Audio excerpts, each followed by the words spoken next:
नमस्कार, ESPN 9 news आप देख रहे हैं। आपके साथ मैं हूं अक्षय अग्रवाल।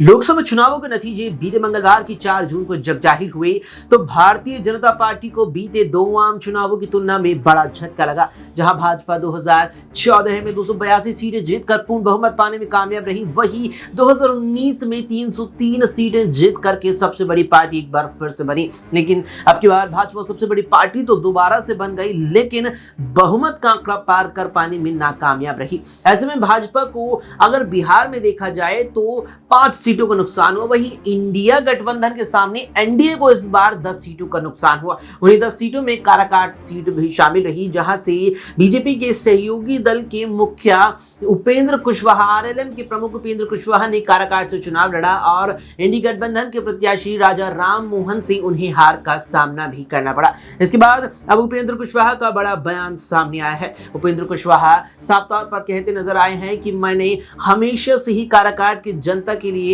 अपना जीवन न्यौछावर किया है और आगे भी मेरे भाव अपनी जनता के लिए इसी प्रकार रहेंगे, चाहे उन्होंने मुझे सांसद के तौर पर स्वीकार किया हो एक बार फिर से या फिर नहीं। बता दें कि काराकाट से हार के बाद उपेंद्र कुशवाहा की प्रधानमंत्री नरेंद्र मोदी और बीजेपी आलाकमान के प्रति नाराजगी भी देखने को मिली थी, क्योंकि माना जा रहा था कि एनडीए गठबंधन के तहत भारतीय जनता पार्टी आलाकमान बिहार में एक भी सीट देने के उपेंद्र कुशवाहा के पक्ष में नहीं था। लेकिन कुछ यहां पर बातें हुई, चर्चाएं हुई, मीटिंगें हुई, उसके बाद यहां उन्हें सीट सौंप दी गई। लेकिन इसके बाद ये भी कहीं ना कहीं बात बिहार के सियासी गलियारों में गूंज रही थी कि उपेंद्र कुशवाहा का बीजेपी ने यहां औपचारिक तौर पर तो समर्थन किया, लेकिन अंदर खाने या कहीं संगठनात्मक तौर पर उपेंद्र कुशवाहा का भाजपा ने समर्थन नहीं किया और यही उनकी हार का सबसे बड़ा कारण बना। बताते चलें कि काराकाट वही बिहार की सीट रही जहां से भोजपुरी कलाकार पवन सिंह ने बीजेपी का आसनसोल से टिकट ठुकराकर यहां से चुनाव लड़ने का फैसला किया, लेकिन उन्हें भी हार का सामना करना पड़ा था।